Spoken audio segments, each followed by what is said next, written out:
మనం సక్సెస్ అయ్యాం. మొత్తం మీద అయితే పల్లవి ప్రశాంత్ తమ్ముడికి 48 ఎంతన్నా మనం 48 గంటల్లో ఈ సక్సెస్ చేశాము. జడ్జి గారికి నా యొక్క అభినందనలు నా యొక్క కృతజ్ఞతలు తెలియజేస్తున్నాను. అండ్ తర్వాత పల్లవి ప్రశాంత్ అభిమానులకి మా బిగ్ బాస్ అభిమానులందరికీ కూడా మేము చేతులెత్తి నమస్కరిస్తూ ఈ సందర్భంగా పల్లవి ప్రశాంత్ అన్నకు తమ్ముడికి బెయిల్ మంజూరు అయింది. ఈ సందర్భంగా త్వరలో ఇప్పుడు విడుదల అవుతాడు. సొంత ఖర్చులు, సొంత ఫుడ్, వాళ్ళ ఫుడ్.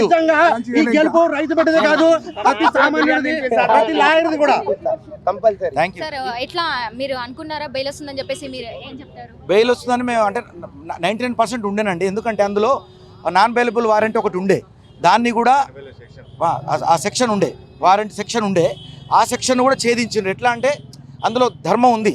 ఎట్లా అంటే అది వీళ్ళకి తెలుసు అదంతా, ఆ టెక్నిక్ ఎవిడెన్స్ కరెక్ట్గా చూపించారు అక్కడ.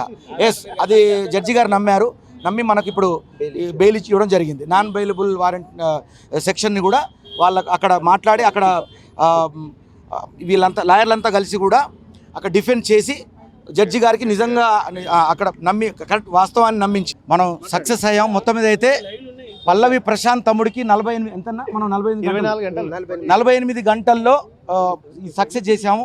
జడ్జి గారికి నా యొక్క అభినందనలు నా యొక్క కృతజ్ఞతలు తెలియజేస్తున్నాను.